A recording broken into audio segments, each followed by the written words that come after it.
Scotty Thompson crashes the boards. RJ Abarrientos escapes the trap. Justin Brownlee scores! Kapit lang mga kaastig. Last 20 seconds, barangay with possession. This is winning time. Assist. Sama-sama ang buong arena. Scotty inbounds. Abarrientos sets up the play. Brownlee for 3. Pasok! Panalo! Arena Plus, the official partner of the PBA. Sama-sama manood, manalo, magsaya. Sama-sama sa arena.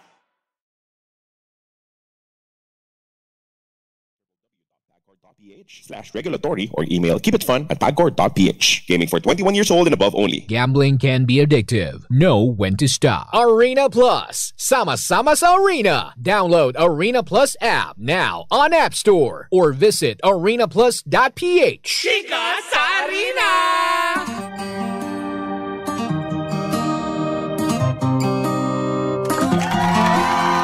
Isang magandang ako. I know it. Umaga sa inyong lahat. Ako po si Kapitana Sisa. At ako naman po, si Tita Cora. Hindi mo in-expect yun, no? Kakainis. At eto na ang Chika sa Arena! At yan sa atin ang Arena Plus, astig sa sports! Talaga nga naman, medyo na-miss niyo ba kahapon ito? Oo, eto na, dali na ang tabayanan na ng lahat. Dahil mamaya na pong hapon, ang last na pagtutuos ng mga kapunanan na naglalaban-laban para sa PVL tournament ngayon na kung saan nga naman mamayang hapon matutunghayan natin sa PhilSports Arena ang last game para sa knockout game na tinatawag bago sila umusad sa darating na Webes sa quarterfinal round.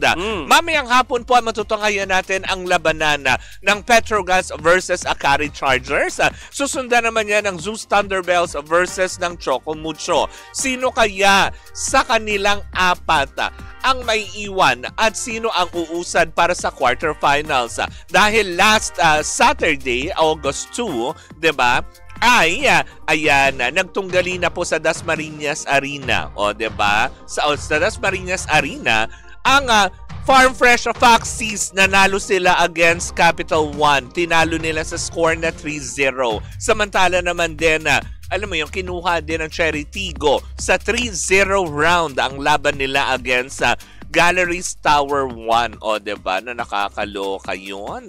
Kaya nga naman, diba, iniintay na lamang ang last game na ito para sa knockout game para makausad na at makatapat dahil as of now, nag-iintay pa din ang Signal HD, PLDT Heaters, NX LED at ang Creamline kung sino ang kanilang makakatunggali para sa quarterfinal round ng PVL. At sa iba pang balita, Tita Cora, pasok! Ay, wow! Mare, patuloy na ang pagsulong ng batang boksingero. Akala ko ng batang Quiapo. Yan. Hindi. Ang batang boksingero si John Steven Di Maisip. Matapos makuha ang kanyang ikalawang panalo sa men's lightweight division ng Asian U19 Boxing Championship 2025 sa Bangkok, Thailand. 70 ka! Captain Cap! Ni pala! Mare, tinalo niya si Bulgan Ku Amgalan Batar ng Mongolia sa pamamagitan ng unanimous decision dahilan upang mag-advance siya hindi ng sahod sa susunod na round. Isa itong malaking hakbang, Mare, para sa kanyang kampanya sa torneo. Mare, alam mo ba yung dart? Oo, yung ginaganon. Diba yung hinahagis na ganon. Oo, di ba yung ginagawa ng tatay mo dati sa'yo? Hindi naman, hindi ko naranasan Ay, yun. di ba? Ang bait-bait sa tatay ko sa akin. Alam mo yun, na pro-LGBT na hindi ka iniikot sa roleta? Oo. Wow. Yung ilagay-lagay sa drum, hindi ko naranasan yun. Ako kasi ganun ni dati. Bakla ka? Talaga ba? Papaikutin sa roleta. Sana gumaganya ka. Ang brilyante, hihinto yan. Ginaganon ko. Tapos lumalabas yung nanay ko. Sabi ko, hawak ko yung asawa mo. Laro. Durugin ko to. Gusto mo ba? Hawak ko ang nanay mo. Hawak ko ang confidential fan sa Thailand para ma-impeach ka. Hindi. Sa larangan naman ng Dart, Mare, ay namayagpag ang Pilipino sa 2025 PDC Asian Tour 24 na ginanap sa Taytay. Ayan, Tagaytay. Ayan. Kampiyon si Alexis Toilo at naiuwi ang $2,000. Wow! Magkano yun? Yung laki nun $2,000. $1,000 is 40 plus? 58,000. Oo, yeah. So, ibig sabihin, 56 kasi 56 ngayon ang palitan eh. Oh. Kung mga 56,000, kung $2,000 yan, edi meron siyang 112,000. Yes, sa pag-target ng ganun, di ba? Pumangalawa naman, Mare, si Sunny Balagat, habang joint third place naman, sina Paolo Nebrida at Tenku Cha. Ipinakita ng mga Pinoy ang galing at kumpiyansa sa sarili sa international stage sa pamamagitan na lamang ng Pinoy Dart Domination. Ang taray, di ba? Dinudut-dut-dut mo lang ng pag-ganun. May 112,000 ka na. Correct. Sa'yo naman nun. Gusto mo yung ganun, dinudut-dut-dut? Yes, di ba? I love it. Kaya kasabi ko sa'yo, Mario, masarap yung nilalagay ka talaga sa ruleta eh. Yung pinapuputokan ka. Paka. Ay! Sa mga perya yun! Ay, ganun ba yun? Hindi gagawin katatawanan ng mga bakla. Ayaw ni Rene Salud niya. Correct, diba? Ayaw ni Ricky Reyes. Ayaw niya maging baklang hamburger. But anyways, ako mga panggayan po muna mga kaganapan sa mundo ng pampalakasan para sa ating Arena Plus, diba? Ang chika sa arena natin ay hatid sa atin ang Arena Plus Astig sa Sports! Bye!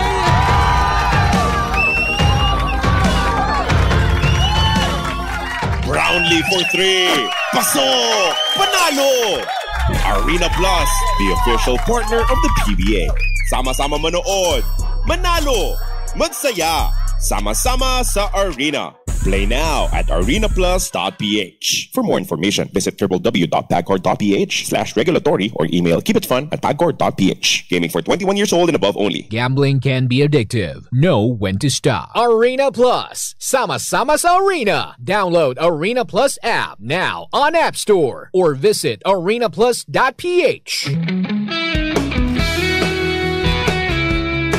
Ultrasonic Broadcasting System Incorporated.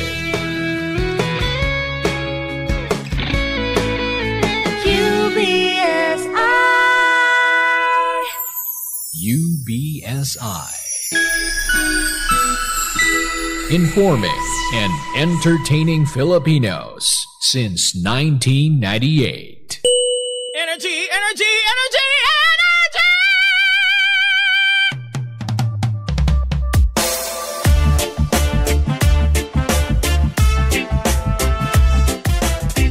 Same, pero iba.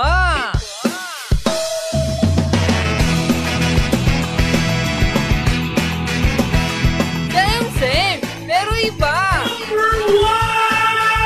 Energy FM. Araw at gabi mo'y tunay na sasaya dito. Sagot namin, tugtugan, kantahan, walang patid na tawanan at kulitan. Huwag mong sabihin radyo, sabihin mo number 1 Energy. Ito ang number 1, 06.7 Energy FM. Sa bahay, opisina, kotse, taxi at jeep. What? Tricycle, FX, basta masigip. Okay, ah. Palengke, internet, plaza, karinderya. Energy FM, nagbibigay saya. Huwag mong sabihin radyo, sabihin mo number 1 Energy. Pangga, energy kaibigan mo. Pangga, energy ang numero 1. Kaya tumango na at isigaw mo. Same, pero iba. Huwag mong sabihin radyo, sabihin mo Energy. Cheers, miss! Gabaglita! With Tita Cora and Kapitana Sisa. Same, pero iba! Here, number 1, 06.7 Energy FM. Pagka, wag mong sabihin radyo. Sabihin mo! Ano sasabihin mo? O ano? Diba? Na nakakaloka. Isang magandang umaga, Metro and Mega Manila. Ito na ang chikahan na inyong pinakaantabayanan. Ito ang 20% chikahan. 80% ang dugsyohan. Ito ang Baklita sa Woo! Hello po sa inyong lahat. My name is Kapitana Sisa. And my name is Tita Cora 22, Philippines. So, na ganyan ha. Diba? Dapat ganun kataas talaga ang mga enerhiya. Pero eto na, diba? Ituloy-tuloy na natin ang, alam mo yun, ang ating positive energy, ang pagtaas. Dahil kung kayo ay medyo naboboard na ko, eto na. Bibigyan namin kayo ng isang paraan para naman na paipagkaabalahan ng mga oras ninyo. Kung hilig nyo lang din naman magtong, it's, diba, Powell, tara na sa Game Zone. Fun believable sa Game Zone dahil you can play real games of tong. It's with real people for free. Wow. May chance ka rin pwede makisplit over 34 million pesos ang papremyo at makakuha ng daily cash prize sa 14,640 pesos. Wow, ang laki naman yan, Mare. Ganon! Ang makukuhang cash credit ay pwede rin gamitin panlaro sa kahit anong game. At kaya pwede rin itong i-cash out. May dalawang event araw-araw. G ka na ba, Mare? G! Nakabisitahin na ang gzone.ph sa kanilang social media account, sa kanilang Facebook, Instagram at TikTok na may username na @GameZone. Ganun ba yun? Yeah. Well, eto na. Kung G ka na sa tongin, tara na sa Game Zone. Kantan-tandaan. Tan-tan-tandaan. Tan-tan-tan-tan-tan-tan-tan. Tan-tan-tandaan na dapat ang gaming fun lang. Visit pancor.ph/regulatory or you can email them at keepitfun@pancor.ph. Promo runs from January 1 to December 31, 2025. EGLD reference number MKTG 2024-2564. Tandaan ang gaming is for 21 years old and above only. Keep it fun. Game responsibly. Another panandamari, gambling can be addictive and know when you stop. When to stop. Yes. Know when to stop. Correct. Tandaan niyo yan, diba? Dapat fun lang. Pag petsa di peligro na, diba? Pause na muna. Yes. Diba? Ganyan. Ulitin lang natin, that gambling can be addictive. Know when to stop. Ulitin lang natin. Parang pag-ibig. Oo, diba? Know when to stop. Yes. Diba? Kasi sa pag-ibig ganyan nga, gaya nga sinasabi ko, diba? Pag nakipaghiwalay na, okay na, sige na, move on na, hindi pong babalik pa kasi alam mo yun, akala nyo mahal na mahal kayo. Hindi. Walang ganun. Kasi diba, hindi lahat ng ex pag mabalik sa'yo ay mahal ka. Yung iba, sinusubuka kung gaano ka katanga. Correct. Yun lang yun. Mara, eto sa ating baklitas, ano ba yung pinaka hindi mo makakalimutang katangahan mo sa pag-ibig? Parang hindi. Hindi ka naging tanga sa pag-ibig? Hindi. Wala kang kabaliwan? Nararadaran ko na kasi kung yung lalaki is ang pakay niya sa akin is gatas-gatasan. Talaga? Naranasan ko din yung ganyan. Kasi siguro dahil sa mali yung mga naging kaibigan ko dati, na sila kasi nagre-regalo ng mga motor. Nakapagregalo din ako ng motor. Totoo ba? Oo, pero binawi ko. Oo. Kasi Mare, ang hirap nun Naglilinya ka na rin sa ating mga kababaihan sa energy. Ay, hindi naman. Yung iba dito, L300. So, wala yun. Nagpa-L300. Sorry nagpa-L300 FB van. Oo. Sa akin, motor lang. Binawi ko, ayun, nabubulok sa Bulacan. Kasi naman, Mare, nagregalo ako ng motor, tapos yung jowa ko, hindi naman pala marunong mag-drive. Ayun tayo. I mean, my ex. So ano pala? Yung ako ang nagda-drive. Tapos, Mare, nakakabwisit kasi di ba subdivision kami? Ang daming hams pag subdivision. Para hindi masira yung motor, bumababa ako ng motor. Pag may ham. Oo. Bago makarating sa bahay, 365 yung hams. Wow. Pagod na ako. Grabe yung pagod. Oo. Diba? Ano nakakalong? Kaya the following year, 365 hams na. Ano yung bahay nyo, Skyway? Alam mo, speaking of Skyway, hindi Skyway ang pinagawa ko. Kasi nareklamo ko na, Mare. Dahil sabi nila, ma'am, talaga nagdadagdag po kayo ng timbang.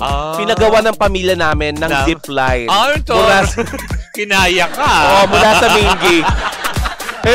Gusto ko makita yan. Kaya yung pamilya ko, Mare, sobrang prominent nila sa subdivision. Natry mo ba mag-zipline sa mga kabundukan? Hindi pa. Ate, kasi hindi. May takot ka rin, Hindi nila ako i-retrieve. Pag nalaglag, okay na yan. Oo. Ayan yung kainin ng mga mababangis na hayop. Mabangis din naman yung hayop na yan. Hindi ba? May mga zipline na yung, alam mo, dadaanan mo, kabundukan sa lalim na hindi mo alam sa kababagsak. Alam mo, nag-overthink ako pag nakikita ko yung mga ganun. Ikaw, Pangga, ano yung mga katangahang ginawa mo sa pag-ibig? Oo nga. Yan ang ating baklitas. Ano ang pinakamalala nyong ginawa pagdating sa pag-ibig? Ay, meron pa pala ako yung lola ko. Oo. Binigay ko yung kidney ng lola ko. Ay! Hindi ka ganyan! hindi niya alam na kinuha ko. Habang tulog siya. Hindi siya makaihi kinabukasan. Sabi niya, anak, ba't masakit ang pusong ko?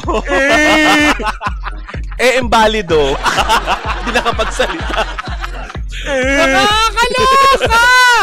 Pero yun na nga, diba? Pero bago ang lahat, gusto ko muna batiin, of course, diba? I'm so proud, diba? To tell the world that my baby is now officially a teenager. Happy birthday, Gab. Ay, talaga? 12 years old na siya. Happy birthday, Gab. Hi, Gab. Happy birthday. Ayan. At syempre, si aking Shahin na si Lilia Balyaret. Hi! Nanonood yan all the way from Nagtahan. Anong apelido niya? Balyaret? Balyaret. Ang ganda naman ang apelido nila. Ganun talaga. Maganda rin yan in person. Talaga? Yes. Paano natin malalaman? Yan yung nanay ni Helena Wang. Yung binati natin kahapon yung yung may anak na si Lana Wang. Wang. Wang! Dami mong wow. We're ang Wang. Ay, nako, Mare! Anong latest mo for today's video? Ay, nako, eto na, Mare. Talaga nga naman naging bala mga tao. Dahil? Diba, mga utauchi na para bang, syempre, alam naman natin ngayon, katatapos na lang ng PGT. And nowhere to be found. Oo. Diba? Kung hindi pa masyadong nakikita ngayon sa spotlight muli. Sa itong si Catherine Bernardo, matapos lang kasi, diba, umugong ang bali-balita na nung sila ay maispatan nga ni Mark Alcala sa airport, hindi naman magkasama. Pero tinahitahi lang nila yung storya na magkasama daw na pumunta ng Australia. Diba? Pero ngayon lang, dahil talaga nga naman nababalot na naman ng, alam mo yun, ng katanungan ang mga isipan ng mga netizens. Dahil nga, di ba, recently lang, ibinalita sila sa TV Patrol. Na? Yung tungkol nga dito sa kanilang rumored relationship ni Mark Alcala. Di ba, may ganon. Tapos, di okay na yon kasi balita kailangan talaga showbiz lang keme ganito. Pero kanyatang last Saturday, naulit na naman ito ng, alam mo yon, mapatutsadakan sa Showtime mismo. Kay Maymay Etrata. 'Di ba? Kasi nga naman meron sila yung tabang sa breaking news, 'di ba? Meron breaking news. Oo, breaking news. 'Di ba meron sila yung parang mga yung mga guest doon na pinagtatambal-tambal. Ay may pinaglalaban-laban. Tapos nagkataon kasi yung mga maglalaro is may pangalang Daniel. Ay! At yung isa Mark. Diba? Tapos, nagbiro si Meme Vice kay Maymay Etrata. Maymay, kung ikaw pa pipiliin, sinong pipiliin mo? Si Daniel ba o si Mark?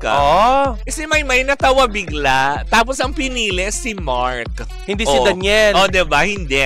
So, ibig sabihin, ang mga netizen, nag-isip na speculation. Diba? Kasi diba, parang, syempre, Daniel and Mark. Sino nga lang ba nai-involve na may Daniel and Mark ngayon sa mga artista ng kapamilya? So, syempre, si Catherine. So, parang sinasabi ng mga netizens, sa pagtawa din daw ni Maymay Etrata, doon din daw parang medyo nahiwagaan sila na, may alam si Maymay, kaya natatawa.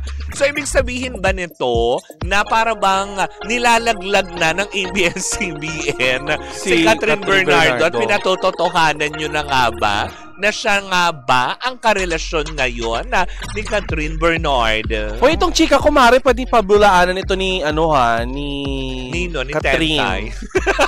Hindi ni Tentay. Pero sabi nila, ang dahilan daw kung bakit patuloy na dinidinay ni Catherine ay nasa kontrata yata niya. Na bawal siya magjowa? Na hindi pa pwedeng ilabas kasi may mga endorsement na parang hindi pwede. Na may jowa siya? Ito yung rumored lamang na ng mga chika. Pero pwede itong pabulaanan ni Catherine. Pero kung ini-endorso niya na bawal? Agua Bendita? Hindi ko alam. Bawal? Green Cross.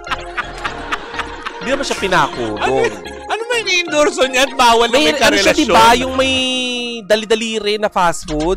Ganun? Hindi ko alam kung yun. Pero kung ano man, choice siguro nila na hindi ilabas kasi... Ruwaka, yun? Manok yun, diba? Diba yun yung nila, tagline nila, it's finger licking, kicking, good. Ketchup. Ay, bakit UFC pala yun. Bakit nagtagal dun sa dulo? Huwag mo nang ulitin. Ay, pero anyway, kung inilalaglag siya ng ABS-CBN, malamang ay handa na rin ang management. Malamang, pati yung niya, yung manager siguro. Diba? Pero hindi, parang yun lang napansin ng mga otauchi na parang, okay. So, ibig sabihin, may go signal na sa management mismo ng ABS-CBN kasi recently nasa news and current affairs nyo. Tapos ngayon, naging ano na siya, tumpukan na ng usapin katulad sa noontime show nila na Showtime. Diba? At diba? Alam naman natin na si Meme hindi magbibiro ng ganyan ng walang laman. Oo. Diba? Kasi ngayon kay Kim Chiu and Paolo Abilino, diba, na-booking din. Yes. Kay Meme. Diba? Yung tinatago nila na dumadalaw-dalaw pala si Paolo Abilino before na nakamask-mask pa daw. Diba? Alam mo, suggestion ko lang kay Meme, bakit hindi ka na lang mag-YouTube? Kagaya ng ginagawa nila Papa O. O, diba? Tsaka nila Nanay Christy. Sabi ni Meme, wala akong time. Hindi, tsaka marami siya makakaaway. For sure may mga interest si Meme na kailangan protektahan kaya hindi niya yun pwede. Correct. Di ba yung partulad yung interview niya kay Shubi? Oo. Di ba? Yung sikat na artista pala na nagme-message pala kay sino yun? Si Joshua Garcia. Ay, talaga? Diba? Bakit sinasabi dati ni nung kasama niya na parang, ay, may something yan? Hindi si Joshua daw. Kasi maraming netizen na nagsabi nun. Yung tinutukoy na sikat na artista na nagme-message kay Shubi. Sino yung binabanggit nila na may kailangan lang sa kanya dahil taga-bantayan siya, feeling easy siya? Ayun ang hindi ko alam kung sino. Pero yung isa, lumutang na yan kasi na-name drop nila yan during yata sa guesting nila sa Fast Talk ni Tito Boy. Ay, alam mo, parang hindi maganda na ginanon nila, na nilaglag nila si Joshua. Diba? Paano kung i-deny ni Joshua yan? Di, kahiya-hiya sila. Hindi totoo, pero hindi pa naman sila yung kumbaga si Shubi, hindi naman yung sinabi rekta. Yung mga tao na nag-name drop. Kasi nga, diba, kumbaga doon na naman, alam mo yung mga tao galing na naman magtahi. Hindi ko alam, paano kayo nakagawa ng kortina? Ganyan. Kaya nga. Bakit hindi kayo gumawa ng duyan? Maghabi kayo. Puntahan ninyo si Senator Loren Legarda. Yung ganyan ka. Oo. Ganon. Diba yung may mga binabayo-bayong ganon? Wow. Oo. Diba yung hinahabi, ang binabayo ay bigas. Hindi pinalulusot na ganon, tapos binabayo-bayong ganon. Yung habi ba ang tawag doon? Oo, paghahabi. Pero ginaganon pa din yan eh. Ikaw ba hinahabi-habi ka? Yung hagibis, ganon. Katawan. Ingatan ang inyong katawan. Ingatan ang inyong ay nako. But anyway, pero yun na nga, parang sinasabi lang naman ng mga netizen na parang tipong hayaan na lang daw muna sana kasi may mga fans din daw si Catherine na medyo na off na teka, ba't yun nilalaglag? Diba? Hayaan nating umami naman sana sila na kung talagang meron. Kasi kung tutuusin naman, wala namang problema eh. Kasi si Mayor Alcala, single naman. Wala rin siyang pananagutan sa buhay. Kumbaga very free siya. Si Catherine naman din, ang tagal na, buhat na nag-break sila ni Daniel. Diba? Kung sakali man din magkakatuluyan sila, hayaan po natin sila maging masaya. Di ba nga pinapasara nga yung restaurant? Though hindi pa naman inamin nung dalawa. Yun daw yung chika sa BGC. Pero ang chikang nasagap ko, yung lalaki ang nagpasara. Talaga? Siya yung nagrenta. Tapos sa kanila pala yung restaurant, no? Diba? Hindi rin natin alam. Kasi syempre, alam mo naman yung mga nasa province. Akala mo, nasa province, pero ang dami palang property tsaka businesses sa Manila. Kagaya na lamang na ating kaibigan na si Mayet. Diba? Makikinang kasaliwana. Oo. Ganyan.